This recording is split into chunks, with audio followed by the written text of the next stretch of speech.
딸랑 오래된 풍경 소리가 낡은 한복집의 오후를 깨웠다. 먼지가 내려앉은 창살 새로 스며든 햇살이 30년 묵은 옷감의 빛깔을 희미하게 비추고 있었다. 공기 중에는 묵은 옷감 냄새와 희미한 풀 냄새가 섞여 있었다. 최은희 65세는 재봉틀 앞에서 허리를 펴며 뻐근한 어깨를 두드렸다. 늘 같은 시간 같은 자리 같은 풍경이었다. 엄마. 문을 열고 들어선 건 딸 김지영 38세이었다. 최신 유행의 트렌치코트에 날카로운 하이힐. 늘 바쁘고 신경이 곤두서 있는 딸의 모습은 이 시간이 멈춘 듯한 공간과 어울리지 않았다. 왔니? 저녁 먹고 가지. 은희의 말에 지영은 대답 대신 성큼성큼 다가와 손에 든 서류 봉투를 작업대 위에 탁 소리나게 내려놓았다. 그 소리가 유난히 날카롭게 공간을 갈랐다. 이게 뭐냐? 읽어보세요. 부동산 매매 계약서예요. 지영의 목소리엔 온기 한 점 없었다. 은희의 심장이 쿵 내려앉았다. 봉투를 열자 빼곡한 글자들이 눈앞을 어지럽혔다. 가게 이름 화양연화와 주소가 선명했다. 자신의 평생이 담긴 곳이었다. 이게 무슨 짓이야? 가게 이제 그만 정리하세요. 이 동네 상권 다 죽은 거 엄마도 아시잖아요. 한 달 버는 돈이 임대료 내면 끝이고 여기 사겠다는 사람 나타났을 때 파는 게 제일 나아요. 정리 내가 30년을 내 아빠랑 평생을 바친 곳이야. 근데 그걸 정리하라고 은희의 목소리가 떨리기 시작했다. 재봉틀에 얌전히 놓여있던 손이 가늘게 경련했다. 아빠, 언제까지 죽은 아빠만 붙들고 사실 거예요? 이전에 현실을 좀 보세요. 엄마, 저도 힘들어요. 성호 씨 사업 자금도 막혔고 하윤이 학원비는 매달 밀리고 엄마가 이 가게 붙들고 있는다고 누가 알아줘요? 지영의 목소리가 높아졌다. 그녀의 눈에는 절박함과 원망이 뒤섞여 있었다. 은희는 숨이 턱 막혔다. 딸의 힘든 사정을 모르는 것이 아니었다. 하지만 이것만은 안 됐다. 화양연화는 단순한 가게가 아니었다. 먼저 떠난 남편의 숨결이었고 자신의 청춘이었으며 홀로 남은 삶의 마지막 자존심이었다. 나가? 엄마, 나가라고 했다. 은희는 차갑게 등을 돌렸다. 더 이상 딸의 얼굴을 보고 싶지 않았다. 잠시 숨 막히는 침묵이 흘렀다. 지영은 입술을 깨물며 거칠게 숨을 몰아쉬더니 결국 핸드백을 낚아채듯 들고 몸을 돌렸다.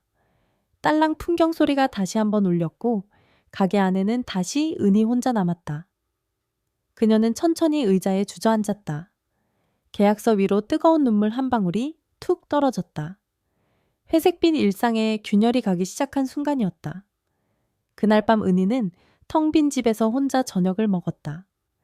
즉석밥 하나에 어제 먹다 남은 김치와 나물 몇 가지가 전부였다. 의미 없이 켜놓은 TV에서는 요란한 웃음소리가 흘러나왔지만 그 소리는 집의 공허함만 더 크게 만들 뿐이었다. 식사를 마치고 설거지를 하던 은희는 무심코 거울에 비친 자신의 얼굴을 보았다. 희끗희끗한 머리 염색한 지 오래되어 뿌리가 하얗게 드러나 있었다. 눈가의 주름은 세월의 깊이를 속이지 못했고 생기 없이 처진 볼은 낯설었다. 할머니 다 됐네. 스스로를 향한 독백은 비수처럼 가슴에 박혔다. 여자로서의 삶은 남편과 함께 땅에 묻었다고 생각하며 7년을 버텨왔다. 작업대 구석에 쌓아둔 고지서 뭉치가 눈에 들어왔다. 밀린 전기세 수도세. 지영의 말이 틀리지 않았다. 가게는 이제 돈을 버는 곳이 아니라 돈을 잡아먹는 하마가 되어가고 있었다. 남편의 사진이 놓인 작은 액자를 쓸었다. 사진 속 남편은 인자하게 웃고 있었다. 여보, 나 어떡하면 좋아요? 너무 힘드네요. 대답 없는 메아리만이 텅 빈 공간을 맴돌았다. 다음 날 오후 여전히 가라앉은 기분으로 손님의 주문 옷감을 다리던 중이었다. 딸랑 또다시 풍경 소리가 울렸다. 은희는 반사적으로 고개를 들었다. 어서 오세요. 문을 열고 들어선 남자는 처음 보는 얼굴이었다. 180은 훌쩍 넘어 보이는 훤칠한 키에 다부진 어깨. 짧은 머리에 검은 뿔테 안경을 쓴 그는 차분하면서도 깊은 눈빛을 가지고 있었다. 나이는 50대 중반쯤으로 보였다.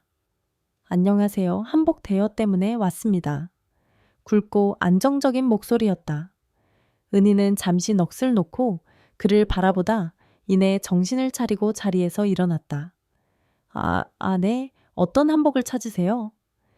전통 혼례 촬영에게 쓸 신랑 관복이 필요해서요. 촬영이요? 결혼 준비하시나 봐요. 은희의 말에 남자가 작게 웃었다. 아닙니다. 제가 사진작가입니다. 프리랜서로 전통 혼례 촬영을 전문으로 하고 있습니다. 아, 그러시군요. 남자는 자신을 박민우 55세라고 소개했다. 은희는 줄자를 들고 그의 신체 치수를 재기 시작했다. 가까이 다가서자 은은한 비누 향이 났다. 어깨가 아주 넓으시네요. 한복 입으시면 태가 아주 좋으시겠습니다. 감사합니다. 사장님은 이 일을 아주 오래 하신 것 같습니다. 손길에서 연륜이 느껴지네요. 민우의 말은 단순한 칭찬이 아니었다. 그녀의 일에 대한 깊은 존중이 담겨 있었다. 오랜만에 들어보는 따뜻한 말에 은희의 마음 한구석이 미세하게 녹아내리는 기분이었다. 30년 됐어요. 원래 남편이랑 같이 했는데 이젠 저 혼자 하고 있습니다. 자신도 모르게 사적인 이야기가 흘러나왔다. 민우는 잠시 말을 멈추고 은희를 바라보았다. 그의 시선에는 어떤 동정도 가벼운 호기심도 없었다. 그저 묵묵한 이해심이 담겨 있을 뿐이었다. 관복을 골라주고 치수를 꼼꼼히 적은 뒤 그는 정중하게 인사를 하고 가게를 나섰다. 그가 떠난 자리에 잠시 어색한 온기가 남았다. 은희는 자신도 모르게 창밖으로 그의 뒷모습을 바라보았다. 반듯하게 뻗은 등에서 성실함이 묻어났다. 이틀 후 비가 추적추적 내리는 오후였다. 가게는 손님 하나 없이 조용했고 은희는 밀린 고지서를 보며 깊은 한숨을 내쉬고 있었다. 지영에게서 온 부재중 전화 3통이 휴대폰 화면에 떠 있었다. 전화를 받을 용기가 나지 않았다. 딸랑 빗소리를 뚫고 풍경소리가 맑게 울렸다. 민우였다. 그런데 그의 손에는 따뜻한 김이 피어오르는 종이컵 2개가 들려 있었다. 사장님 근처에 촬영 왔다가 들렀습니다. 따뜻한 커피 한잔 하시죠. 은희는 놀라 눈을 동그랗게 떴다. 어머, 이걸 왜? 지난번에 좋은 한복 골라주셔서 감사 인사드리고 싶었습니다. 그는 아무렇지 않게 웃으며 커피 한 잔을 작업대 위에 올려놓았다. 쌉쌀하면서도 고소한 커피 향이 가게 안에 퍼졌다. 누군가가 자신을 위해 커피를 사온 것이 얼마만인지 기억조차 나지 않았다. 얼어붙었던 손끝으로 따뜻한 종이컵을 감싸 쥐자 온기가 심장까지 전해지는 것 같았다. 고맙습니다. 은희는 겨우 한마디를 내뱉었다. 민우는 그저 미소를 지으며 창밖을 바라볼 뿐이었다. 잿빛 풍경 속에서 그 커피의 온기만큼은 선명한 색채를 띠고 있었다. 민우는 커피를 다 마시고 자리에서 일어났다. 그럼 일 마무리 잘 하십시오. 네, 조심히 가세요. 그는 문을 열고 나가기 전 잠시 멈춰서서 은희를 향해 가볍게 고개를 숙여 보였다. 그 예의 바른 몸짓의 은희는 자신도 모르게 희미하게 미소를 지었다. 창밖으로 민우의 모습이 사라지는 것을 가만히 지켜보았다. 왠지 모르게 텅 비었던 가슴 한편이 채워지는 느낌이었다. 그때였다. 길 건너편에 세워진 익숙한 차 한 대. 운전석에 앉아있던 지영이 이 모든 광경을 보고 있었다. 웃으며 가게를 나서는 민우의 모습, 그리고 창가에 서서 그를 배웅하는 엄마의 희미한 미소까지. 지영의 표정이 싸늘하게 굳어졌다. 가게를 팔라고 닥달하는 자신에게는 그렇게 완고하던 엄마였다. 그런데 처음 보는 남자 앞에서는 저런 표정을 짓다니. 그녀의 눈에 날카로운 의심과 차가운 분노가 동시에 서렸다. 저 남자 뭐야? 지영은 낮은 목소리로 읊조리며 핸들을 꽉 쥐었다. 이제 막 스며들기 시작한 낯선 색채 위로 또 다른 폭풍의 그림자가 드리워지고 있었다. 다음날 아침 은희는 광안리 시장의 번잡함 속으로 일부러 걸어 들어갔다. 생선 비린내와 고소한 떡볶이 냄새가 뒤섞인 활기찬 공기, 그곳은 그녀의 가게처럼 시간이 멈춘 곳이 아니었다. 사람들의 외침과 흥정 소리가 어지러운 머릿속을 잠시나마 잊게 해주었다. 어이 최 사장 장사는 좀 어때? 목소리의 주인공은 시장 상인회장 이상철 68세이었다.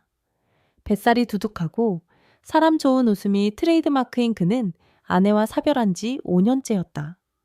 동네 사람들은 비슷한 처지의 은희와 그를 엮어주지 못해 안달이었다. 그냥 그렇죠 뭐. 은희는 멋쩍게 웃으며 대답했다. 상철은 그녀의 짐수레를 힐끗 보더니 짐짓 심각한 표정을 지었다. 혼자 저 무거운 옷감을 나르니 힘들지. 사람이 혼자 사는 게 좋은 것만은 아니여.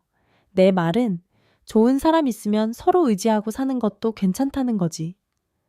그는 은근한 눈빛으로 은희를 쳐다봤다. 은희는 그 시선의 의미를 모를 리 없었다. 불편한 마음에 저도 모르게 얼굴이 굳었다. 전 괜찮아요. 아직은 혼자가 편해 해서. 에이, 편하긴 뭐가 편해. 내가 아는 사람 중에 아주 점잖은 양반이 하나 있는데. 회장님, 저 먼저 가볼게요. 주문이 밀려서요. 은희는 상철의 말이 끝나기도 전에 서둘러 수레를 끌고 자리를 피했다. 등 뒤로 사람이 말을 하면 끝까지 들어야지 하는 아쉬운 목소리가 따라붙었다. 숨이 막혔다. 사람들은 왜 그녀를 홀로 된 늙은 여자라는 틀 안에 가두려고만 할까? 모두가 걱정을 빙자한 오질 앞으로 그녀의 삶을 재단하려 들었다. 가게로 돌아온 은희는 무거운 마음으로 옷감을 정리했다. 그때였다. 딸랑 어제의 그 맑은 풍경 소리. 박민우였다. 사장님, 잠시 시간 괜찮으실까요? 그는 어제처럼 정중했고 눈빛은 진지했다. 은희는 잠시 망설이다 고개를 끄덕였다. 민우는 가방에서 서류철 하나를 꺼내 작업대 위에 조심스럽게 올려놓았다. 사실은 드릴 말씀이 있어서 다시 찾아왔습니다. 그가 내민 것은 전통 홀레복 기록 보존 프로젝트 제안서였다. 문화재단에서 기획한 프로젝트입니다. 각 지역에 잊혀가는 전통 홀레복을 고증을 통해 복원하고 사진으로 기록하는 작업입니다. 그런데 한복 제작과 자문을 해주실 장인이 필요합니다. 어제 사장님의 가게와 한복을 보고 바로 사장님을 떠올렸습니다. 은희는 제안서를 천천히 넘겨보았다. 경주 전주부여. 각 지역의 아름다운 홀레복 스케치가 그려져 있었다. 가슴 한구석에서 오랫동안 잠들어 있던 무언가가 꿈틀거리는 기분이었다. 왜 저를요? 사장님의 한복에는 이야기가 담겨 있었습니다. 30년의 시간이 그냥 흐른 게 아니더군요. 이 프로젝트는 사장님 같은 분이 꼭 필요합니다. 그의 말은 꿀처럼 달콤했다. 단순한 사업 제안이 아니었다. 자신의 인생을 자신의 기술을 온전히 인정해주는 사람의 진심이었다. 제안서 마지막 장에는 지원금 액수가 적혀 있었다. 그녀가 받게 될 금액은 총 철원 500만 원. 가게의 몇 달치 수입과 맞먹는 지금의 그녀에겐 숨통을 틔워줄 수 있는 거금이었다. 제가 잘할 수 있을까요? 이런 큰일은 안 해본 지 오래돼서. 물론입니다. 사장님의 전문성은 제가 보장합니다. 민우의 확신에 찬 목소리에 은희의 마음이 흔들렸다. 회색빛 같던 자신의 삶에 누군가 강렬한 색의 물감을 짜 넣어주는 기분이었다. 하지만 동시에 두려웠다. 이 남자와 함께 일을 시작해도 좀 괜찮을까? 이 설렘이 과연 옳은 것일까? 생각할 시간을 좀 주세요. 네, 물론입니다. 편하게 연락 주십시오. 민우가 떠나고 은희는 한참 동안 제안서를 내려다보았다. 심장이 오랜만에 빠르게 뛰고 있었다. 그때 휴대폰이 요란하게 울렸다. 화면에 뜬 우리 딸이라는 이름에 심장이 다시 철렁 내려앉았다. 여보세요? 엄마 계약서는 읽어보셨어요? 왜 이렇게 전화를 안 받아요? 지영의 날카로운 목소리가 고막을 파고들었다. 읽어봤다. 그래서요 결정하셨어요. 성호 씨 어젯밤에 스트레스로 잠 한숨도 못 잤어요. 엄마는 우리 생각은 조금도 안 하시는 거예요. 죄책감을 자극하는 딸의 목소리에 은희는 눈을 질끈 감았다. 책상 위에 프로젝트 제안서와 딸의 원망 섞인 목소리가 머릿속에서 뒤엉켰다. 며칠 뒤 은희는 민우에게 전화를 걸었다. 프로젝트에 대해 더 자세히 이야기하고 싶다고 했다. 그들은 광간대교가 내다 보이는 조용한 전통 찻집에서 만났다. 솔직히 말씀드리면 이 프로젝트는 최은희 사장님이 안 하시면 의미가 없습니다. 민우는 따뜻한 대추차를 한 모금 마시고는 진지하게 말했다. 그는 프로젝트의 세부 사항을 차근차근 설명했다. 그의 이야기 속에서 한복은 단순한 옷이 아니라 한 시대의 문화와 삶을 담은 예술이었다. 그의 열정에 은희도 점점 빠져들었다. 잊고 있던 자신의 일에 대한 자부심과 애정이 되살아나는 것을 느꼈다. 사장님께서 한복에 대해 말씀하실 때 눈이 반짝이는 걸 아세요? 정말 아름답습니다. 민우의 말에 은희는 저도 모르게 얼굴을 붉혔다. 수십 년 만에 들어보는 아름답다는 말이었다. 늙고 주름진 할머니가 아닌 한 사람의 전문가, 한 사람의 여성으로 자신을 봐주는 그의 시선에 가슴이 떨렸다. 그 순간 은희는 결심했다. 할게요. 그 프로젝트 제가 하겠습니다. 그녀의 대답에 민우의 얼굴에 환한 미소가 번졌다. 그 미소를 보자 은희는 자신의 결정이 틀리지 않았음을 직감했다. 그날 밤 은희는 희망에 부풀어 집으로 돌아왔다. 오랜만에 느끼는 설렘과 기대감에 발걸음이 가벼웠다. 소파에 앉아 막 잠이 들려던 참이었다. 띵! 휴대폰에 문자 메시지 도착 알림이 떴다. 사위인 성우에게서 온 문자였다. 무심코 화면을 켠 은희의 눈이 그대로 굳어버렸다. 여보, 어머니께 말씀드렸어. 방금 은행에서 1억 대출금 상환 독촉 전화 또 왔어. 우리 정말 시간이 없어. 잘못 보낸 것이 분명했다. 하지만 내용은 너무나 선명했다. 1억 진이 수험방학생 참여 1억. 지영이 말했던 사업 자금의 규모가 아니었다. 학원비가 밀렸다는 수준의 문제가 아니었다. 딸이 자신에게 얼마나 거대한 거짓말을 하고 있었는지 깨닫는 순간 방금 전까지 느꼈던 모든 달콤한 희망이 재가 되어 부서져 내렸다. 민우가 내민 달콤한 제안의 손길과 딸이 씌운 현실에 쓴 족쇄. 은희는 차가운 휴대폰을 손에 쥔 채 망연자실하게 허공을 응시했다. 거대한 덫에 갇혀버린 기분이었다. 밤새 뒤척였다. 꿈에 먼저 떠난 남편이 나왔다. 그는 아무 말 없이 그저 슬픔과 걱정이 뒤섞인 눈으로 은희를 바라보기만 했다. 옅은 새벽빛에 눈을 떴을 때 은희의 뺨은 축축하게 젖어 있었다. 꿈속 남편의 눈빛은 마치 당신 혼자 괜찮겠느냐고 묻는 것 같았다. 아침 안개가 차에 걷히지 않는 가게에 홀로 앉아 은희는 딸에게 전화를 걸었다. 목소리는 밤새 굳어 있었다. 1억이라더구나. 수화기 너머로 지영의 숨막히는 침묵이 흘렀다. 어떻게 알았는지가 중요하니 왜 거짓말했어? 내 아빠가 살아있었어도 네가 이럴 수 있었을까? 엄마, 그건 사실대로 말하면 엄마가 걱정하실까봐? 이건 걱정 수준이 아니지 않니? 이건 내 목에 칼을 들이미는 거나 마찬가지야. 은희는 더 이상 말을 잇지 못하고 전화를 끊었다. 배신감에 심장이 얼음장처럼 차가워졌다. 그러나 동시에 벼랑 끝에 몰린 딸에 대한 연민이 발목을 잡았다. 결국 은희는 프로젝트를 진행하기로 했다. 지금 그녀가 기댈 곳은 그것밖에 없었다.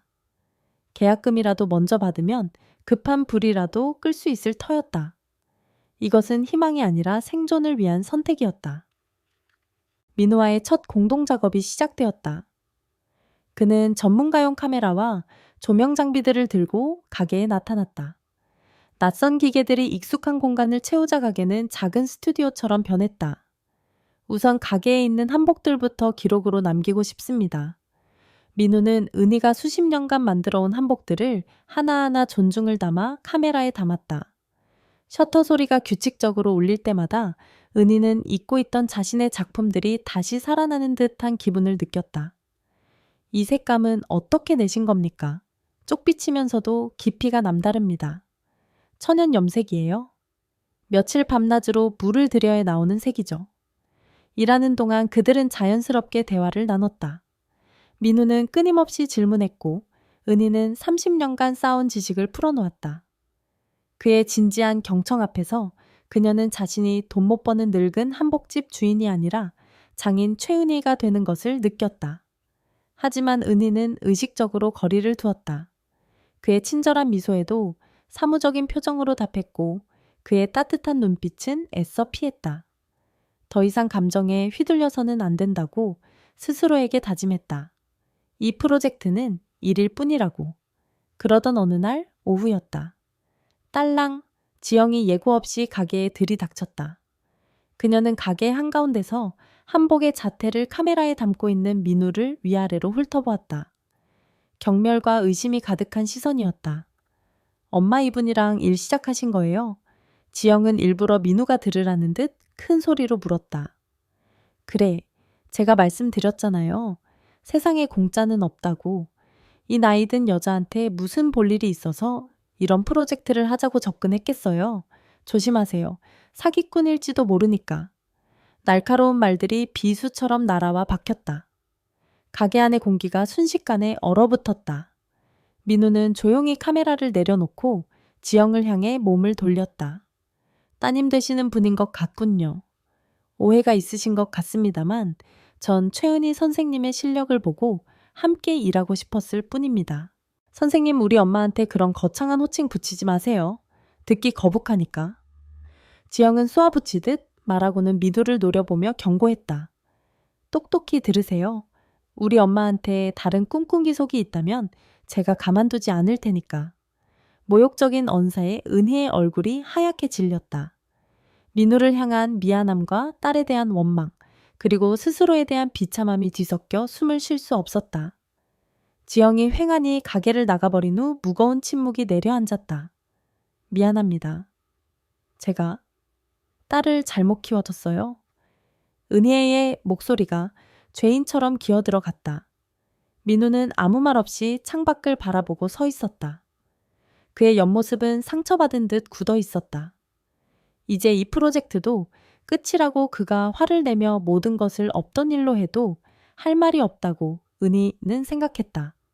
그런데 그가 천천히 입을 열었다. 괜찮습니다. 그는 은희를 돌아보았다. 그의 눈빛에는 분노 대신 깊은 이해심이 담겨 있었다. 자식 키우는 일이 어디 부모 마음대로 되겠습니까? 얼마나 힘드셨겠어요. 그의 담담한 위로에 은희는 애써 눌러왔던 감정의 둑이 무너지는 것을 느꼈다. 그날 밤 은희는 늦게까지 홀로 남아 재봉틀을 돌렸다. 복잡한 마음을 잊기 위해 일에만 몰두했다. 밤이 깊어지자 뻐근한 어깨와 쑤시는 손목에 통증이 밀려왔다. 그때였다. 퇴근한 줄 알았던 민우가 조용한 발소리와 함께 다가왔다. 그의 손에는 따뜻한 약국 봉투가 들려 있었다. 늦게까지 고생이 많으십니다. 그는 말없이 봉투에서 파스 한 통을 꺼내 은희의 작업대 위에 올려놓았다. 그리고 뜨거운 물을 담은 작은 대야를 가져와 그녀의 발밑에 내려놓았다. 여기에 발 담그고 잠시 쉬면서 하세요. 그 어떤 말보다 따뜻한 행동이었다. 은희는 아무 말도 할 수 없었다. 그저 고개를 숙인 채 뜨거운 김이 올라오는 물에 발을 담갔다. 온기가 발끝에서부터 온몸으로 퍼져나갔다. 파스 박하향이 코끝을 찡하게 자극했다. 무리하지 마세요. 선생님 몸이 제일 중요합니다. 민우는 낮은 목소리로 말했다. 은희가 고개를 들었을 때 그는 걱정스러운 눈으로 그녀의 지친 손을 바라보고 있었다. 그 순간 그가 그녀의 손을 부드럽게 감싸쥐었다. 과로로 뻣뻣해진 손을 주무르며 그는 말했다. 이 손이 얼마나 귀한 손인데요. 따뜻하고 커다란 그의 손이 은희의 거친 손을 감쌌다. 그 온기에 은희는 자신이 필사적으로 쌓아 올린 방어벽이 속절을 없이 허물어지는 것을 느꼈다. 바로 그때였다. 딸랑 가게 문이 거칠게 열렸다. 늦은 시간까지 불이 켜진 것을 보고 무언가 잊은 물건이 있어 돌아온 지영이었다. 어두운 가게 안작업 등 불빛 아래 두 사람이 손을 잡고 있는 모습. 지영의 눈에 그 광경이 그대로 박혔다. 그녀의 얼굴에서 핏기가 사라지며 배신감과 분노로 일그러졌다. 의심이 확신으로 바뀌는 순간이었다. 지금 두 사람 뭐 하는 거예요? 얼음장처럼 차가운 목소리가 가게의 공기를 갈랐다. 지영은 문가에 선 채 믿을 수 없다는 듯 일그러진 표정으로 두 사람을 노려보고 있었다. 그녀의 손에 들려있던 서류 봉투가 바닥으로 툭 떨어지며 날카로운 소음을 냈다. 은희는 화들짝 놀라 민우의 손을 뿌리쳤다. 마치 불에 댄 듯 뜨거웠다. 오해다 지영아. 그런 거 아니야. 오해요. 내가 지금 뭘 본 것 같은데 엄마, 이 남자랑 단둘이 이 밤중에 손잡고 뭐 하시는 거였냐고요? 지영이 성큼성큼 다가오며 소리쳤다. 그녀의 눈은 분노로 이글거렸다. 민우가 차분하게 상황을 수습하려 나섰다. 따님 진정하시고 제 말을 닥쳐요. 지영이 날카롭게 민우의 말을 잘랐다. 그녀는 증오가 가득한 눈으로 민우를 쏘아보았다. 당신 같은 사기꾼이 무슨 말을 한다는 거야? 우리 엄마 등쳐먹으려고 일부러 접근한 거. 내가 모를 줄 알아. 나이 많은 여자 꼬셔서 이 가게라도 뜯어내려고 어림없어. 따님 말씀이 지나치십니다. 민우의 표정도 굳어졌다. 하지만 지영의 분노는 멈출 줄 몰랐다. 그녀는 이제 은희에게로 화살을 돌렸다. 엄마는 제정신이세요. 아빠 돌아가시고 얼마나 됐다고? 어떻게 저런 놈이랑? 자식들 고생하는 건 눈에 보이지도 않아요. 그래서 이 가게를 못 팔겠다고 버티신 거예요. 이 남자랑 여기서 연애질이라도 하려고 김지영 순간 은희의 눈에 핏발이 섰다. 연애질이라는 단어가 그녀의 마지막 남은 자존심을 갈기갈기 찢어놓았다. 평생을 바친 남편과 자신의 삶이 딸의 입에서 더러운 것으로 매도당하는 순간이었다. 짝 공기를 가르는 날카로운 마찰음. 은희의 손바닥이 지영의 뺨을 거세게 후려쳤다. 가게 안의 모든 소리가 멎었다. 재봉틀의 미세한 진동마저 사라진 듯한 완벽한 정적. 지영은 맞은 뺨을 감싸 쥐고 충격에 휩싸인 눈으로 은혜이를 바라보았다. 태어나서 단 한 번도 자신에게 손을 댄 적 없던 엄마였다. 그녀의 눈에 금세 뜨거운 눈물이 차올랐다. 엄마가? 엄마가 어떻게 나한테 이럴 수 있어. 원망과 상처가 뒤섞인 절규였다. 지영은 더 이상 아무 말도 하지 않고 바닥에 떨어진 서류 봉투를 집어들지도 않으려는 채 그대로 몸을 돌려 가게를 뛰쳐나갔다. 딸랑 풍경 소리가 처절하게 울며 문이 닫혔다. 가게 안에는 무너질 듯 위태롭게 서 있는 은희와 침묵 속에 굳어버린 민우만이 남았다. 은희의 손바닥은 여전히 아릿하게 타오르는 듯했다. 그녀는 천천히 힘없이 의자에 주저앉았다. 온몸의 기운이 다 빠져나간 듯했다. 참았던 울음이 터져나왔다. 억울함과 비참함 딸에 대한 미안함이 뒤엉켜 어깨를 들썩이게 했다. 그녀는 작업대 위에 엎드려 아이처럼 소리내어 울었다. 수십 년간 겹겹이 쌓아온 삶의 무게가 한꺼번에 무너져 내리는 순간이었다. 민우는 말없이 그녀의 곁으로 다가왔다. 그는 잠시 망설이다 따뜻하고 커다란 손으로 그녀의 떨리는 등을 부드럽게 쓸어내렸다. 괜찮습니다. 다 괜찮습니다. 그의 낮은 목소리가 울음소리 사이로 스며들었다. 거칠고 투박한 위로였지만 지금의 은희에게는 세상 어떤 말보다 큰 힘이 되었다. 한참을 울어 감정이 조금 잦아들었을 때 은희는 젖은 목소리로 말했다. 이제 그만두세요. 이 프로젝트 없던 걸로 해요. 나 때문에 괜한 오해만 받고 더는 패기치고 싶지 않아요. 아닙니다. 민우는 단호하게 말했다. 그는 무릎을 굽혀 엎드려 있는 은희와 눈을 맞췄다. 그의 깊은 눈에는 흔들림 없는 진심이 담겨 있었다. 저는 따님의 말이 아니라 제 눈을 믿습니다. 그리고 제 마음을 믿습니다. 그가 천천히 입을 열었다. 처음 가게에 들어왔을 때부터였습니다. 한복을 만지는 사장님의 손길에서 희미하게 웃던 그 눈빛에서 저는 사장님을 보았습니다. 나이나 상황 같은 건 상관없었습니다. 제가 본 것은 그냥 최은이라는 사람이었습니다. 제 마음이 자꾸 사장님께로 향하는 걸 어쩔 수가 없습니다. 은희는 고개를 들고 눈물 어린 눈으로 그를 바라보았다. 머릿속이 하얗게 비어버린 듯 했다. 7년 만에 처음 듣는 고백. 그것도 한참이나 젊은 남자에게서 현실감이 없었다. 혼란과 슬픔, 그리고 아주 작은 설렘이 뒤엉킨 감정의 소용돌이 속에서 은희는 자신이 무슨 행동을 하는지도 깨닫지 못했다.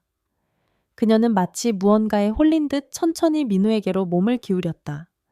이 고통스러운 현실에서 벗어나고 싶다는 본능적인 몸부림이었을지도 모른다.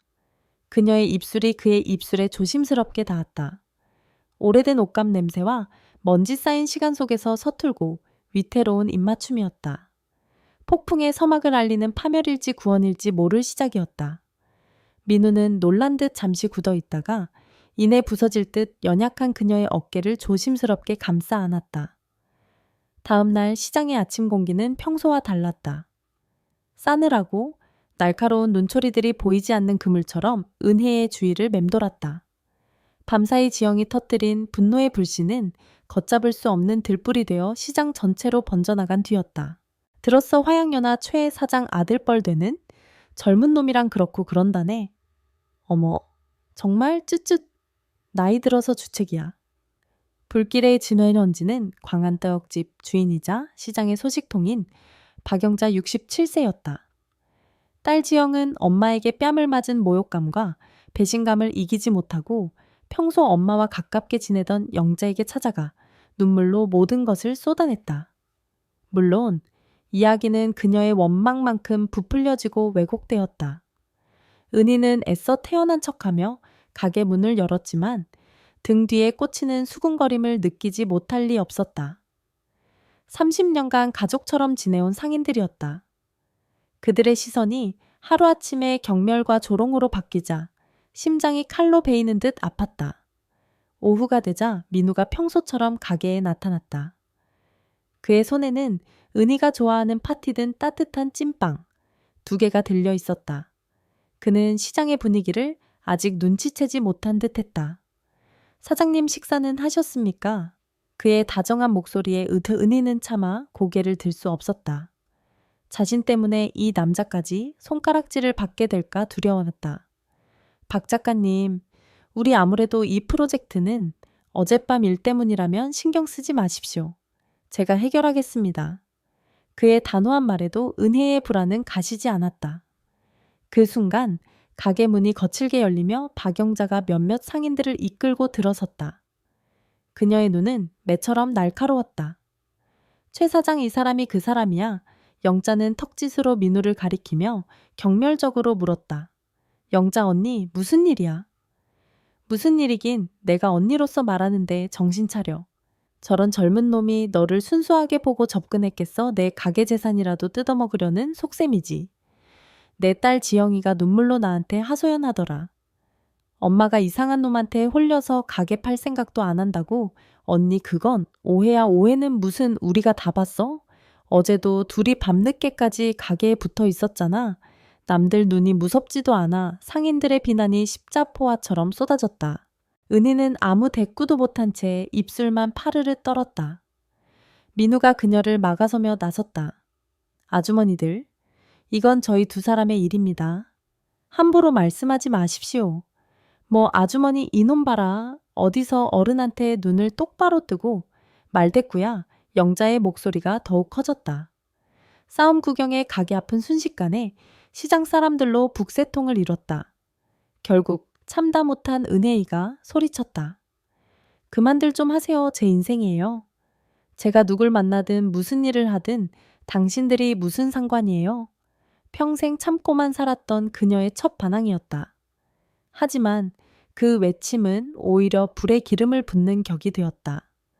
박영자는 어이가 없다는 듯 헛웃음을 치더니 옆에 있던 채소 가게 좌판에서 물이 가득 담긴 양동이를 집어들었다. 이게 아직도 정신을 못 차렸네. 그래. 내가 오늘 내 정신 번쩍 들게 해줄게. 순간 모두의 눈이 휘둥그레졌다. 촤악. 차가운 물줄기가 은희의 머리 위로 무자비하게 쏟아졌다.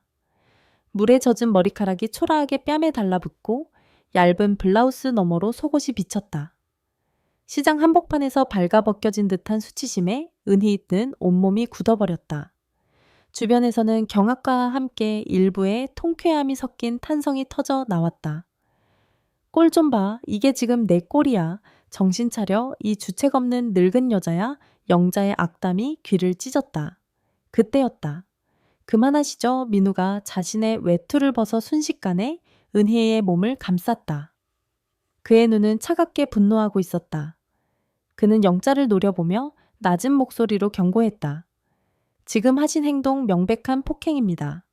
사과하지 않으시면 경찰에 신고하겠습니다. 그의 단호한 기세에 영자와 상인들이 순간 주춤했다. 팽팽한 긴장감이 흐르는 그 순간 시장 입구에 부드럽게 멈춰서는 검은색 외제차. 뒷좌석에서 우아한 트렌치코트 차림의 세련된 여성이 내렸다. 그녀는 소란의 중심을 향해 의아한 눈빛을 보내다가 은희를 감싸 안고 서 있는 민우를 발견하고는 그대로 멈춰섰다. 그녀의 입에서 낮은 탄식이 흘러나왔다. 박민우. 목소리는 익숙했다. 민우가 천천히 고개를 돌렸다. 그의 얼굴이 순식간에 굳어졌다. 그곳에는 그의 과거 그가 지우고 싶었던 악몽의 주인공 오유라 53세가 서 있었다. 그녀의 눈에는 눈앞에 믿을 수 없는 광경에 대한 경악과 알 수 없는 호기심이 뒤섞여 있었다. 물에 젖어 초라한 몰골의 늙은 여자와 그런 그녀를 보호하고 있는 옛 연인. 흥미로운 그림이었다. 오유라의 등장은 시장의 소란마저 잠재울 만큼 강력했다. 그녀는 머리부터 발끝까지 값비싼 우아함으로 무장하고 있었다. 은희와는 다른 세계의 사람이었다. 유라는 잠시 굳어있던 민우에게 천천히 걸어왔다. 그녀의 시선은 민우의 품에 안겨있는 은희에게 경멸과 호기심을 담아 잠시 머물렀다가 이내 민우의 얼굴에 고정되었다. 오랜만이네 박민우 씨. 이런 데서 다 보네? 목소리는 부드러웠지만 그 안에는 날이 서 있었다. 민우의 얼굴은 싸늘하게 굳었다. 네가 여긴 어쩐 일이지? 광안리에 새로 오픈하는 갤러리 아트 디렉팅을 맡게 됐거든. 시장 조사차 들렀는데 아주 재밌는 구경을 다 하네. 유라는 은희를 턱짓으로 가리키며 비웃듯 말했다. 취향이 아주 독특해졌네. 그 순간 민우는 더 이상 대꾸할 가치도 없다는 듯 은희의 어깨를 감싸 안고 몸을 돌렸다. 가시죠 사장님. 그는 얼어붙은 은희를 부축해 가게 안으로 이끌었다. 등 뒤로 유라의 차가운 웃음소리가 비수처럼 날아와 박혔다. 가게 문이 닫히고 바깥 세상의 소음과 함께 과거의 유령도 차단되었다. 그날 밤 가게 2층 다락방에서 민우는 젖은 옷을 갈아입은 은희에게 따뜻한 생강차를 건넸다. 은희는 여전히 충격에서 벗어나지 못한 채 손을 파르르 떨고 있었다. 낮에 겪은 모욕감과 수치심이 온몸의 세포 하나하나에 각인된 듯했다. 미안합니다. 나 때문에. 사장님 탓이 아닙니다. 민우는 단호하게 말했다. 하지만 그의 얼굴에도 깊은 수심이 어려 있었다. 오유라의 등장은 그의 내면 가장 깊숙한 곳에 묻어두었던 상처를 다시 헤집어 놓았다. 며칠 뒤 유라는 보란듯이 화양연화 한복집을 찾아왔다. 그녀는 최고급 실크 원피스 차림으로 마치 여왕이 누추한 시골 가게를 시찰 나온 듯한 태도였다. 가게 안을 오만하게 둘러보던 그녀는 재봉틀 앞에 앉은 은희를 발견하고는 입꼬리를 살짝 올렸다. 여기 사장님이셨군요. 듣던 대로 연세가 꽤 있어 보이시네요. 누구시죠? 인사가 늦었네요. 오유라라고 합니다. 민우 씨와는 과거에 아주 깊었던 사이예요. 유라는 아주 깊었던이라는 단어에 힘을 주며 은희의 반응을 살폈다. 민우 씨 참 좋은 사람이죠. 열정적이고 순수하고. 그런데 가끔은 그 순수함이 사람을 피곤하게 할 때가 있어요. 특히 남자로서의 어떤 부분은 좀 과해서 부담스럽달까. 그녀는 일부러 모호한 말을 던지며 은희의 심기를 건드렸다. 남자로서의 어떤 부분. 그 말이 은희의 가슴에 작은 가시처럼 박혔다. 유라는 은희의 흔들리는 눈빛을 놓치지 않고 만족스러운 미소를 지으며 돌아섰다.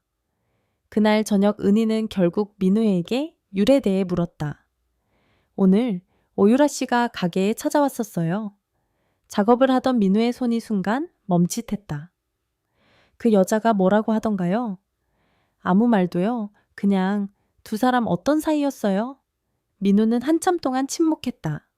그는 창밖의 어둠을 응시하며 과거를 떠올리는 듯했다. 그의 얼굴에 떠오른 것은 깊은 고통과 자기 혐오였다. 결혼까지 약속했던 사이였습니다. 그런데 왜 헤어졌습니다. 제 문제 때문에. 민우는 더 이상 말하고 싶지 않다는 듯 고개를 돌렸다. 그의 완고한 침묵에 은희는 더 이상 캐물을 수 없었다. 하지만 유라가 남기고 간 말과 민우의 고통스러운 표정이 머릿속을 떠나지 않았다. 과해서 부담스럽다는 말의 의미는 무엇일까? 두 사람 사이에 보이지 않는 벽이 생기기 시작했다. 며칠 후 은희는 잠시 외출했다가 가게로 돌아오던 길이었다. 가게 앞 골목에서 민우와 유라가 마주 서서 이야기하는 것을 발견했다. 은혜는 자기도 모르게 기둥 뒤로 몸을 숨겼다. 그만 좀 해. 우린 이미 끝난 사이야. 민우의 목소리는 차갑고 단호했다. 끝나. 난 아직 시작도 안 됐는데. 박민우, 솔직해지자. 당신 그 할머니랑 잠자리는 해봤어. 그 여자 당신 몸 감당이나 할 수 있대. 유라의 목소리는 조롱과 악의로 가득 차 있었다. 닥쳐. 민우가 참지 못하고 소리쳤다. 그의 목소리에는 깊은 상처와 분노가 뒤섞여 있었다. 왜 전곡을 찔려서 화나. 당신 그거 여전히 괴물 같을 텐데. 쯧쯧쯧쯧. 평생 그렇게 살 거라 생각하니 안쓰럽네. 혹시 알아? 그 할머니 당신 몸 보고 기절이라도 할지. 기둥 뒤에 숨어있던 은혜인은 숨을 멈췄다. 괴물이라는 단어가 심장에 얼음 쏜 것처럼 박혔다. 온몸의 피가 차갑게 식는 기분이었다. 그때 민우의 휴대폰이 울렸다. 그는 유라를 차갑게 밀어내고 전화를 받았다. 네, 문화재단입니다. 은희는 그가 프로젝트 관련 전화를 받는 것을 보고 조용히 자리를 피했다. 하지만 그녀의 귓게는 유라가 뱉어낸 잔인한 말들이 계속해서 맴돌았다. 괴물, 감당이나 할 수 있대. 가게로 돌아온 은혜는 멍하니 작업대 앞에 앉았다. 유라의 말은 단순한 질투가 아니었다. 거기에는 어떤 구체적인 사실이 담겨 있는 것 같았다. 그날 밤 은희는 민우의 전화를 받지 않았다. 그가 자신에게 무언가를 숨기고 있다는 불신과 알 수 없는 진실에 대한 두려움이 그녀를 잠식하기 시작했다. 관계의 가장 단단한 기반인 신뢰에 보이지 않는 균열이 가고 있었다. 이틀 동안 은희는 민우를 유령처럼 피했다. 그는 몇 번이고 가게를 찾아왔지만 은희는 손님이 있다는 핑계로 몸이 좋지 않다는 핑계로 그를 외면했다. 전화는 받지 않았고 문자 메시지에는 단답으로만 답했다. 가게 안의 공기는 납처럼 무겁게 가라앉았다. 함께 일하는 공간은 이제 숨막히는 침묵의 감옥이 되었다. 결국 그날 저녁 민우는 더 이상 참지 못했다. 가게 문을 닫으려는 은희의 앞을 막아서며 그는 상처받은 눈으로 물었다. 대체 왜 이러시는 겁니까? 제가 뭘 잘못했습니까? 아무것도 아니에요. 은희는 그의 시선을 피하며 돌아섰다. 그녀의 차가운 외면에 민우의 목소리에 절박함이 실렸다. 아무것도 아니라니요. 사장님은 지금 저를 없는 사람 취급하고 계십니다. 제발 이유라도 말씀해 주십시오. 오유라 때문입니까? 그 여자가 또 무슨 말을 했습니까? 유라의 이름이 나오자 은희의 어깨가 움찔 떨렸다. 그녀는 결국 참았던 감정을 터뜨렸다. 괴물이라면서요? 은희의 외침에 민우의 얼굴이 하얗게 굳어버렸다. 마치 가장 끔찍한 비밀을 들킨 사람처럼. 당신 몸 감당할 수 있냐고 묻더군요. 박 작가님, 대체 나한테 뭘 숨기고 있는 거예요? 당신의 그 문제라는 게 도대체 뭐냐고요? 은희의 눈에서 눈물이 흘러내렸다. 그것은 불신과 배신감, 그리고 알 수 없는 것에 대한 두려움이 뒤섞인 눈물이었다.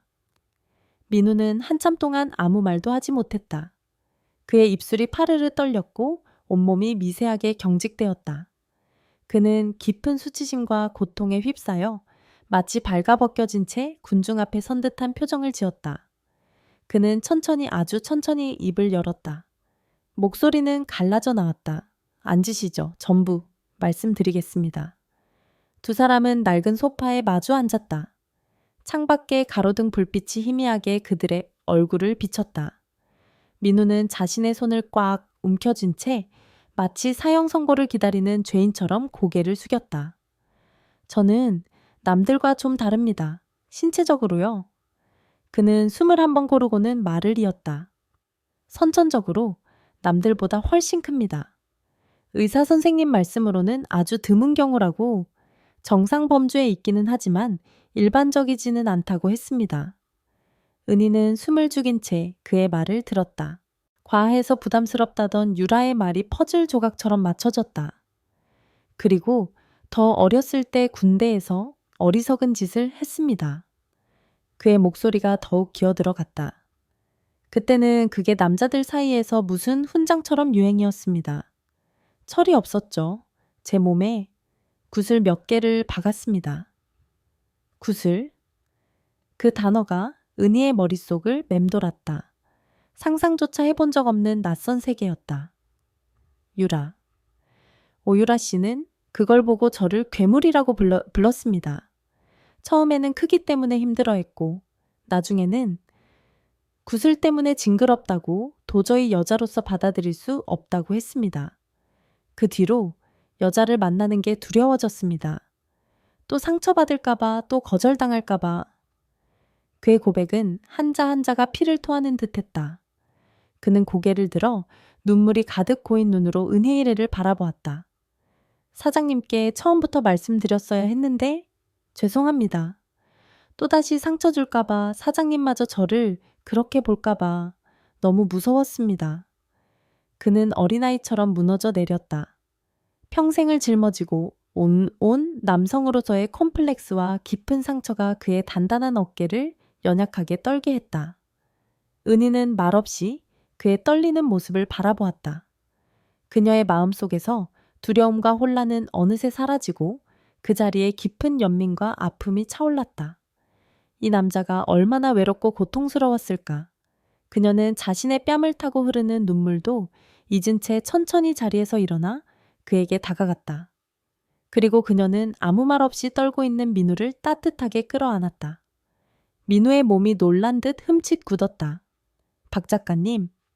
은희는 그의 귓가에 조용히 속삭였다. 그녀의 목소리는 한없이 부드럽고 단단했다. 몸이 사람을 만드는 게 아니에요. 마음이 사람을 만드는 거지. 당신을 괴물이라고 부른 그 사람이 잘못된 거예요. 당신 잘못이 아니에요. 그녀는 그의 등을 아이를 다독이듯 부드럽게 쓸어내렸다. 당신의 상처, 내가 안아줄게요. 괜찮아요. 다 괜찮아. 그녀의 따뜻한 품과 위로에 민우는 결국 참았던 울음을 터뜨렸다. 그는 은희의 어깨에 얼굴을 묻고 오랫동안 참아왔던 서름을 토해냈다. 덩치 큰 남자의 서툰 흐느낌이 낡은 한복집의 밤을 가득 채웠다. 그날 밤 그들은 처음으로 함께 밤을 보냈다. 어떠한 육체적 관계도 아니었다. 그들은 그저 서로의 상처를 보듬고 서로의 천을 나누며 불안하고 위태로운 서로의 영혼을 기댄 채 뜬 눈으로 새벽을 맞았다. 육체적 결합보다 더 깊은 영혼의 교감이었다. 어둠 속에서 은혜이는 민우의 손을 꼭 잡았다. 그의 상처를 치유해 줄 수 있는 사람은 어쩌면 자신뿐일지도 모른다고 그녀는 생각했다. 서로의 가장 깊은 상처를 보듬은 후 은희와 민우의 관계는 이전보다 훨씬 단단해졌다. 은희는 더 이상 민우의 특이함을 두려워하지 않았고 민우는 은희의 곁에서 비로소 완전한 자신으로 존재할 수 있었다. 가게 안에는 다시 온기가 돌았고 두 사람은 묵묵히 프로젝트에 몰두하며 서로에게 힘이 되어 주었다. 하지만 그 평화는 오래가지 못했다. 딸 지영은 엄마의 완고함과 민우의 존재에 대한 분노를 사귀지 못하고 있었다. 그녀는 결국 가장 잔인하고 효과적인 무기를 사용하기로 결심했다. 바로 자신의 딸이자 은희의 유일한 손녀 하윤이었다. 주말 오후 지영은 하윤을 데리고 가게에 나타났다. 은희는 오랜만에 보는 손녀의 모습에 반가워하며 아이를 품에 안았다. 우리 하윤이 할머니 보고 싶었어 10살 배기. 하윤은 그러나 할머니의 품에 안기는 대신 아이답지 않은 그늘진 얼굴로 은혜이를 올려다보았다. 그리고 지영이 미리 써준 각본을 읽듯 망설이며 입을 열었다. 할머니, 학교에서 친구들이 놀려요. 응? 우리 하윤이를 누가 놀려? 할머니, 새 할아버지 생겼냐고요? 우리 아빠보다 젊은 할아버지 맞냐고 자꾸 물어봐요. 아이의 입에서 나온 순진한 말은 그 어떤 비수보다도 날카롭게 은희의 심장을 찔렀다. 아이의 맑은 눈동자에 비친 자신의 모습이 한없이 부끄럽고 추하게 느껴졌다. 온몸에 피가 역류하는 기분이었다. 지영은 옆에서 아무 말 없이 차가운 눈으로 이 광경을 지켜보고 있었다. 그 눈은 보세요. 엄마 때문에 내 딸이 상처받고 있어요. 라고 말하고 있었다. 은희는 하윤이를 안아주지도 그렇다고 밀어내지도 못한 채 그 자리에 얼어붙었다. 자신의 행복이 손녀의 여린 마음에 상처를 주고 있다는 사실은 감당할 수 없는 죄책감으로 그녀를 짓눌렀다. 동시에 오유라는 더욱 교묘한 방법으로 은희의 숨통을 조여왔다. 그녀는 은희의 사위 성우가 추진하던 작은 사업에 엔젤 투자자를 자처하며 접근했다. 거액의 투자금으로 순식간에 지영 부부의 은인이 된 유라는 마치 선심 쓰듯 지영에게 말했다. 지영 씨 어머니 일은 안타깝게 생각해. 민우 씨가 워낙 순진해서 이상한 사람한테 잘 속아. 내가 어머님 한 번 만나서 잘 타일러 드릴까? 유라의 이중적인 태도는 지영의 분노에 확신을 더해주었고 은희는 이제 가족과 세상 모두로부터 고립된 섬이 되어갔다. 며칠 밤낮을 뜬 눈으로 지센 은희는 결국 결단을 내렸다. 그녀의 얼굴에서는 모든 감정이 사라져 있었다. 텅 비고 공허한 눈으로 그녀는 민우에게 전화를 걸어 광안리 해변의 방파제에서 만나자고 했다. 차가운 바닷바람이 두 사람의 옷깃을 스쳤다. 민우는 아무것도 모른 채 은희의 초췌한 얼굴을 걱정스럽게 바라보았다. 사장님, 무슨 일 있으십니까? 안색이 너무 안 좋습니다. 은희는 그의 눈을 마주하지 않고 멀리 수평선을 응시하며 입을 열었다. 목소리는 유리조각처럼 차갑고 위태로웠다. 박 작가님, 우리 그만해요. 네, 민우는 자신의 귀를 의심했다. 이 프로젝트도 우리 관계도 다 여기서 끝내요. 사장님, 갑자기 무슨 말씀이십니까? 제발, 저를 보세요. 제 눈을 보고 말씀하세요. 민우가 그녀의 어깨를 붙잡고 자신을 보게 했지만 은희의 눈은 초점을 잃은 채 텅 비어 있었다. 내 손녀가 나 때문에 학교에서 놀림을 당한대요. 내 욕심 때문에, 내 행복 때문에 내 새끼의 새끼가 상처받는 걸 더는 볼 수가 없어요. 그녀의 목소리는 떨리고 있었지만 결심은 단호했다. 나는 당신을 감당할 수 있는 여자가 아니에요. 나는 그냥 늙은 할머니일 뿐이에요. 내 주제를 이제야 알았어요. 그러니 제발 나 같은 사람한테서 당신 인생 낭비하지 말고 당신한테 맞는 좋은 사람 만나세요. 아닙니다. 그게 무슨 말씀이십니까, 사장님 저한테는? 그만 은희는 그의 말을 거칠게 자르며 뿌리쳤다. 제발 나를 더 비참하게 만들지 말고 그냥 가주세요. 부탁입니다. 그녀는 마지막 힘을 다해 부탁이라는 말을 뱉고는 그대로 몸을 돌려 비틀거리며 걸어갔다. 그녀의 뒷모습은 금방이라도 부서져 내릴 것처럼 위태로웠다. 민우는 차마 그녀를 붙잡지 못하고 그 자리에 만연히 서 있었다. 은희가 뱉어낸 모든 말들이 거짓임을 알 수 있었다.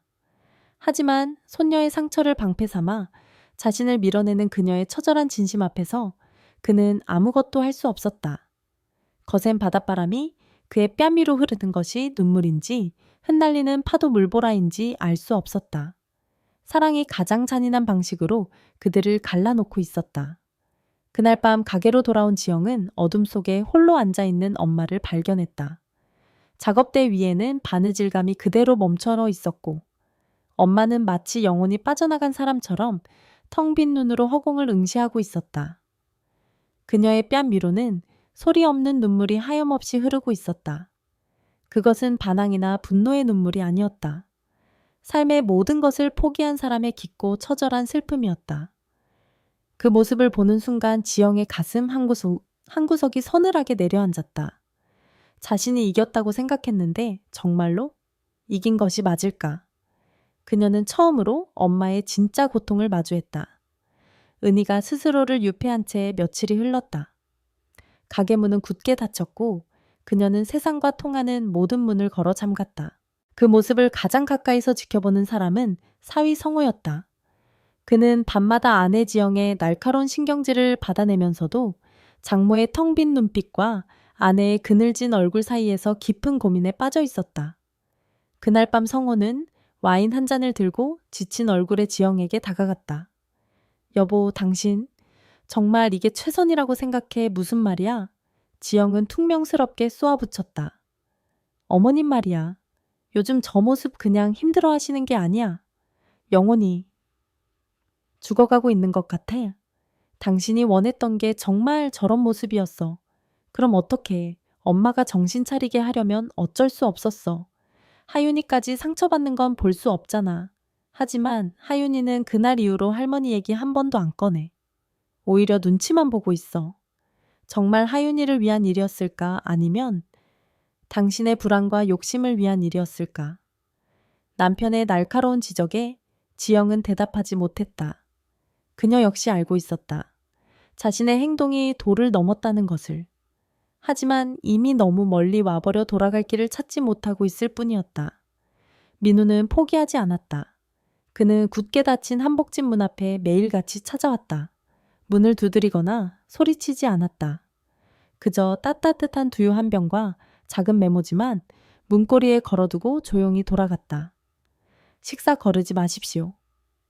박민우, 날이 춥습니다. 감기 조심하십시오. 박민우, 프로젝트는 혼자서라도 묵묵히 진행했다. 그는 복원 중인 한복의 진행 상황을 꼼꼼하게 사진으로 찍어 매일 저녁 은희의 휴대폰으로 전송했다. 답장이 오지 않아도 그는 멈추지 않았다. 그것은 그의 방식대로 보내는 무언의 메시지였다. 나는 아직 당신을 기다리고 있습니다. 당신의 세상이 멈춰도 나는 여기서 당신의 시간을 지키고 있겠습니다. 그리고 어느 날 민우는 결심한 듯 지영의 회사 앞으로 찾아갔다. 지영은 그의 등장에 질색하며 차갑게 쏘아붙였다. 여기까지 무슨 일이에요? 아직도 미련 못 버렸어요. 따님과 싸우러 온 것 아닙니다. 민우는 지친 눈이었지만 시선은 흔들림이 없었다. 저는 모든 걸 잃어도 괜찮습니다. 이 프로젝트도 제 평판도 다 상관없습니다.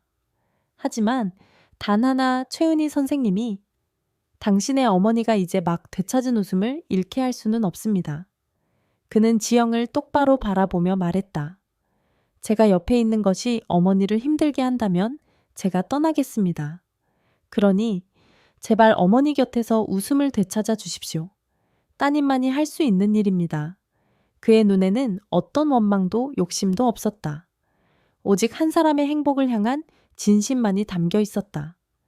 지영은 그 진심 앞에서 아무 말도 할 수 없었다. 그녀가 사기꾼이라 매도했던 남자의 눈은 세상 누구보다도 자신의 엄마를 걱정하고 있었다. 그날 저녁 지영은 투자 문제로 오유라와 약속이 있었다. 고급 레스토랑에서 만난 유라는 은희와의 일이 잘 해결되었다는 듯 흡족한 미소를 짓고 있었다. 이제야 모든 게 제자리를 찾은 것 같네. 지영 씨 어머니도 현명한 선택을 하신 거야. 이야기를 나누던 중 유라가 잠시 화장실에 간 사이 그녀의 휴대폰에 전화가 걸려왔다. 화면에 뜬 이름은 김이사였다. 지영이 아는 성호의 사업과 관련된 사람이었다. 무심코 통화 내용을 듣게 된 지영의 얼굴이 굳어졌다. 유라 씨, 박민우 건은 어떻게 됐어? 그 늙은 여자 떼어내야 당신한테 기회가 생길 텐데. 걱정 마, 거의 다 됐어. 그 딸내미가 아주 효녀 노릇 톡톡히 해주고 있거든. 멍청하긴 내가 자기 남편 사업 도와주는 걸 순수하게 믿고 있으니. 하긴 박민우 재산이 얼만데. 그 한복집 하나 꿀꺽하는 것보다야 박민우를 다시 잡는 게 훨씬 남는 장사지. 수화기 너머로 들려오는 대화는 충격적이었다. 유라가 자신을 이용했다는 사실, 그녀의 목적이 오직 민우였다는 것, 그리고 이 모든 것이 철저한 계산 아래 이루어졌다는 것을 깨닫는 순간 지영은 온몸의 피가 차갑게 식는 것을 느꼈다. 자신이 얼마나 어리석고 잔인한 꼭두각시였는지를 그녀는 자리에서 벌떡 일어났다. 레스토랑을 뛰쳐나와 곧장 차를 몰았다. 어디로 가야 할지 생각할 겨를도 없이 발길은 단 한 곳 화양연화 한복집으로 향하고 있었다. 가게 문을 열었을 때 은희는 여전히 그 자리에 그 모습 그대로 앉아 있었다. 촌농처럼 말라가는 엄마의 모습. 지영은 더 이상 버틸 수 없었다. 그녀는 그대로 엄마의 앞에 무너져 내렸다. 엄마? 무릎을 꿇은 채 지영은 차마 고개를 들지 못했다. 엄마, 내가 다 잘못했어. 뜨거운 눈물이 바닥으로 툭툭 떨어졌다. 제발, 엄마 나 좀 용서해줘, 제발. 딸의 처절한 울음소리가 멈춰있던 가게의 시간을 다시 흐르게 했다. 텅 비어있던 은희의 눈동자에 아주 오랜만에 희미한 감정의 파문이 일렁이기 시작했다. 딸의 울음은 닫혀있던 은희의 마음을 두드리는 통절한 노크 소리 같았다. 지영은 지난 며칠간 겪었던 일들과 유라의 계략 그리고 자신의 어리석었던 행동들을 눈물로 고백했다.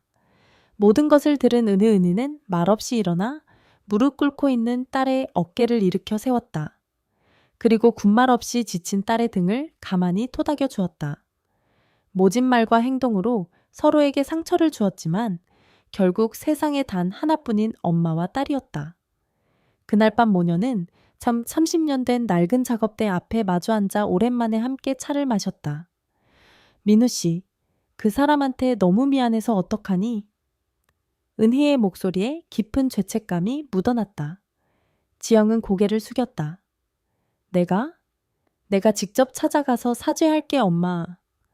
다음 날 아침 은희와 지영은 함께 굳게 닫혔던 가게 문을 열었다. 그리고 문고리에 어김없이 걸려있는 따뜻한 두유 한 병을 발견했다. 은희는 두유병을 가만히 손에 쥐었다. 아직 온기가 남아 있었다. 모녀는 함께 민우의 작업실로 향했다. 작은 오피스텔 작업실은 온통 한복 사진들과 자료들로 가득했다. 민우는 며칠 새 수척해진 얼굴로 모니터 앞에 앉아 있었다. 문을 열고 들어서는 두 사람을 보고 그는 놀란 듯 자리에서 일어났다. 지영은 민우의 앞에 서서 깊이 고개를 숙였다. 죄송합니다. 제가 정말 큰 잘못을 저질렀습니다. 용서하지 않으셔도 괜찮습니다. 정말 죄송합니다. 진심 어린 사과였다. 민우는 아무 말 없이 지영을 바라보다 이내 시선을 은희에게로 옮겼다. 그의 눈에는 원망 대신 그리움과 안타까움이 가득했다. 은희는 떨리는 목소리로 입을 열었다. 내가 당신을 너무 아프게 했어요. 믿어주지 못해서 미안해요. 그 말 한마디에 민우의 눈시울이 붉어졌다. 그는 천천히 은희에게 다가와 며칠 사이 더 작아진 듯한 그녀의 어깨를 조심스럽게 감싸 안았다. 돌아와 주셔서 감사합니다. 그렇게 그들은 다시 서로의 손을 잡았다. 더 단단하게 그리고 더 애틋하게. 모든 오해를 푼 후 가장 먼저 한 일은 유라를 정리하는 것이었다. 지영은 성호와 함께 유라를 찾아가 투자계약 파기를 통보했다. 당신 돈 없어도 우리 부부 우리 힘으로 일어설 겁니다. 그리고 다시는 우리 가족 앞에 나타나지 마세요. 유라는 분노했지만 이미 모든 것을 아는 지영 앞에서 더 이상 할 수 있는 일은 없었다. 가족의 문제는 내부에서부터 바로잡아야 했다. 그 주말 은희는 처음으로 지영의 집에 갔다. 온 가족이 식탁에 둘러앉았다. 민우도 함께였다. 어색한 공기 속에서 지영과 성호가 먼저 고개를 숙였다. 장모님 죄송합니다. 저희가 너무 어리석었습니다. 민우를 향해서도 사과했다. 박 작가님께도 정말 면모가 없습니다. 은희는 조용히 사위와 딸의 손을 잡아주었다. 그리고 하윤이를 바라보았다. 아이는 어른들의 무거운 분위기에 잔뜩 주눅이 들어 있었다. 은희는 하윤의 눈높이에 맞춰 몸을 낮추고 부드럽게 말했다. 하윤아, 할머니가 미안해. 할머니 때문에 우리 하윤이 마음 아팠지. 아이는 고개를 저으며 은희의 품에 와락 안겼다. 아니야, 할머니 보고 싶었어. 그때 민우가 조용히 아이에게 다가갔다. 그는 아이에게 무어라 강요하는 대신 작은 카메라를 꺼내 들었다. 하윤 양 웃는 모습이 아주 예쁘네요. 아저씨가 사진 한 장 찍어줘도 될까요? 아이의 경계심이 호기심으로 바뀌었다. 민우는 아이와 장난을 치며 자연스러운 사진 몇 장을 찍어 바로 보여주었다. 카메라 액정 속 자신의 웃는 모습이 마음에 들었는지 아이는 금세 민우에게 마음을 열었다. 식사가 끝날 무렵 하윤이는 스스럼없이 그를 불렀다. 민우 아저씨? 그 호칭의 식탁에 있던 모든 어른들이 안도의 미소를 지었다. 가족이라는 가장 큰 산을 넘자 다른 문제들은 오히려 쉬웠다. 다음 상인회 모임이 있던 날 은희는 민우의 손을 꼭 잡고 정면으로 걸어 들어갔다. 수군거리던 상인들의 시선이 두 사람에게로 향했다. 박영자는 민망한 듯 시선을 피했다. 은희는 회의가 시작되기 전 모든 상인들 앞에 섰다. 지난번 소란에 대해 사과드립니다. 하지만 제 옆에 있는 이 사람, 박민우 씨는 제게 아주 소중한 사람입니다. 앞으로 저희 두 사람의 행복, 저희가 알아서 지켜나가겠습니다. 부디 지켜봐 주시면 감사하겠습니다. 그녀의 목소리는 떨리지 않았다. 당당하고 확신에 찬 태도에 누구도 더 이상 토를 달 수 없었다. 그날 저녁 다시 활기를 찾은 화양연화 한복집. 은희는 멈춰있던 재봉틀을 다시 돌렸고 민우는 그 옆에서 카메라를 정비했다. 평화로운 일상으로 돌아온 것이다. 일을 마치고 나란히 앉아 차를 마시던 중 민우가 조용히 입을 열었다. 사장님, 우리 프로젝트 마지막 10번째 한복이 남았습니다. 그렇죠. 어느 지역의 홀례복을 복원해야 할까요? 민우는 찻잔을 내려놓고 은희의 손을 따뜻하게 감싸 쥐었다. 그의 눈은 그 어느 때보다 진지했다. 어느 지역도 아닙니다. 그는 은희의 눈을 깊이 바라보며 말했다. 10번째 한복은 바로 우리 두 사람을 위한 한복을 만들면 어떨까요? 은희의 눈이 놀라움으로 커졌다. 그의 말은 단순한 제안이 아니었다. 그것은 세상에서 가장 진심 어린 가장 아름다운 청혼이었다. 민우의 청혼은 화려한 보석이나 거창한 이벤트가 아니었다. 30년 된 낡은 재봉틀 앞에서 서로의 거친 손을 마주잡고 앞으로의 인생을 함께 짓고 싶다는 약속이었다. 은희는 대답 대신 눈물로 가득 찬 미소를 지어 보였다. 그것으로 충분했다. 그날 이후 화양연화는 세상에서 가장 특별한 한복을 짓는 공간이 되었다. 두 사람은 프로젝트의 마지막 작품이자 자신들의 홀례복이 될 옷을 만들기 시작했다. 단순히 옷을 짓는 것이 아니었다.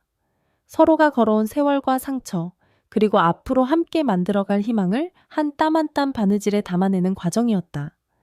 당신은 붉은색이 잘 어울려요. 처음 봤을 때부터 생각했어요.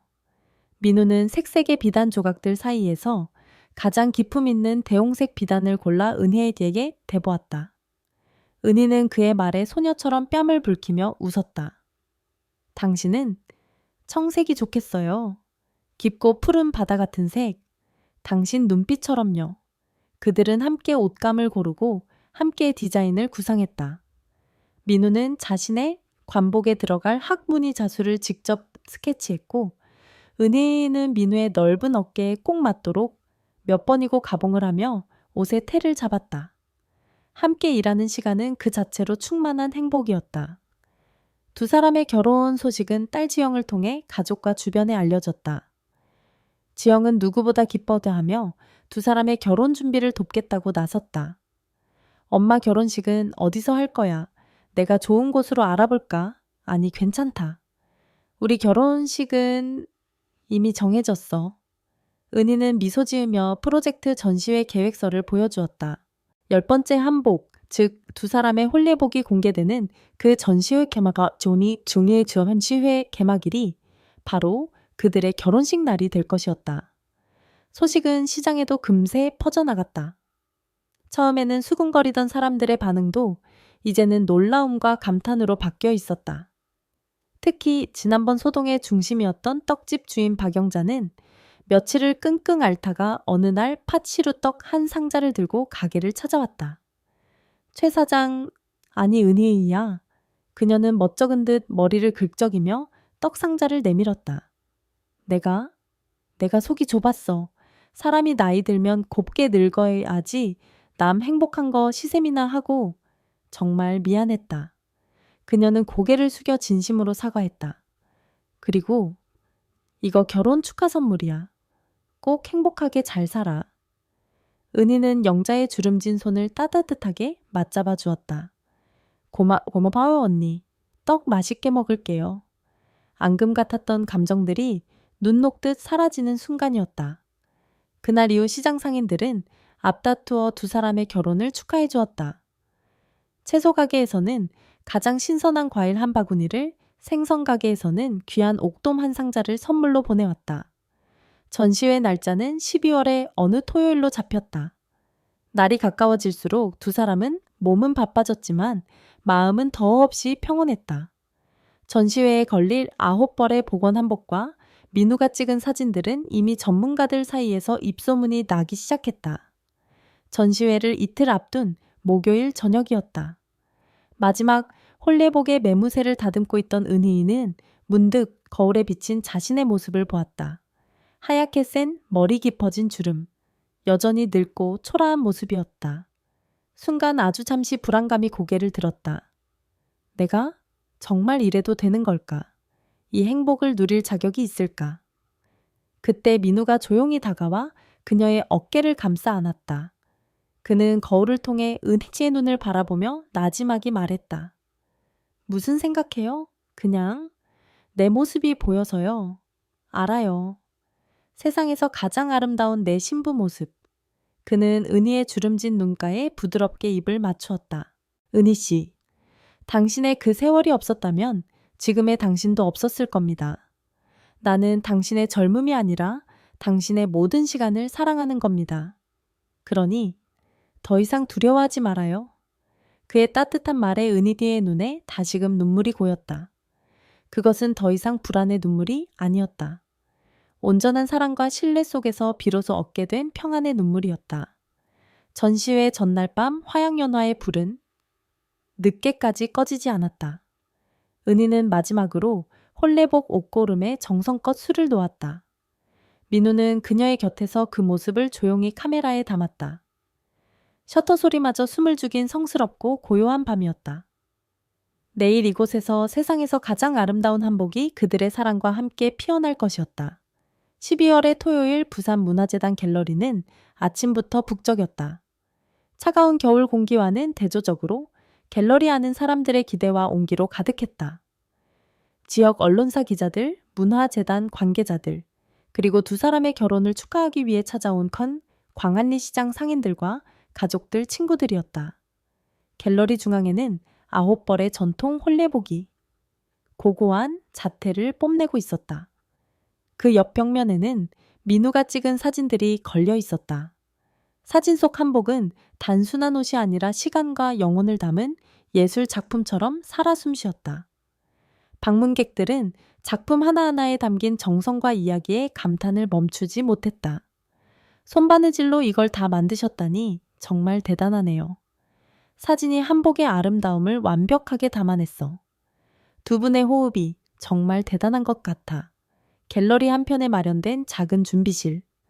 은희는 하얀 속치마 차림으로 거울 앞에 앉아 있었다. 그녀의 뒤에서 딸 지영이 조심스러운 손길로 엄마의 머리를 빗어 옥비녀를 꽂아주었다. 엄마 너무 예쁘다. 지영의 목소리가 살짝 떨렸다. 거울 속 은희는 옅은 화장을 한 채 수줍게 미소 짓고 있었다. 55년의 세월이 새겨진 얼굴이었지만 그 어느 때보다 빛나고 아름다웠다. 손녀 하윤이가 작은 꽃다발을 들고 달려와 은희의 품에 안겼다. 할머니, 오늘 꼭 공주님 같아 고마워, 우리 강아지. 잠시 후 문이 열리고 민우가 들어왔다. 푸른 비단으로 지은 관복을 입은 그는 늠름하고 멋있었다. 그는 은희를 보는 순간 숨을 잠시 멈췄다. 붉은 대용색 화롯 정성스럽게 수놓아진 화려한 문양, 그리고 그 모든 것을 압도하는 은희의 단아한 모습, 아름답습니다. 민우는 떨리는 목소리로 말하며 손을 내밀었다. 은희는 그의 손을 잡고 조용히 일어섰다. 오후 2시 전시회의 하이라이트인 특별 행사가 시작되었다. 문화재단 이사장이 마이크를 잡았다. 여러분, 오늘 우리는 잊혀가는 우리의 전통을 되살린 위대한 장인 정신을 마주하고 있습니다. 그리고 이제 이 프로젝트의 마지막 10번째 작품을 공개하려 합니다. 이 작품은 단순한 한복이 아닙니다. 두 예술가의 사랑과 인생이 담긴 살아있는 작품입니다. 갤러리의 모든 조명이 꺼지고 입구의 한 곳에 스포트라이트가 비쳤다. 음악과 함께 민우의 손을 잡은 은혜이가 천천히 걸어 들어왔다. 순간 갤러리 안의 모든 사람들이 숨을 죽였다. 살아있는 그림처럼 한 폭의 동양화처럼 아름다운 두 사람의 모습에 여기저기서 탄성이 터져 나왔다. 박수 소리가 우레와 같이 쏟아졌다. 지영은 남편의 팔에 기댄 채 소리 없이 눈물을 흘렸고 박영자를 비롯한 시장 상인들은 자기 일처럼 기뻐하며 손뼉을 쳤다. 두 사람은 갤러리 중앙 아웃벌의 한복 앞에 섰다. 전통 방식은 아니었지만 그 어떤 결혼식보다 의미 있는 작은 혼례식이 시작되었다. 주례는 문화재단 이사장이 맡았다.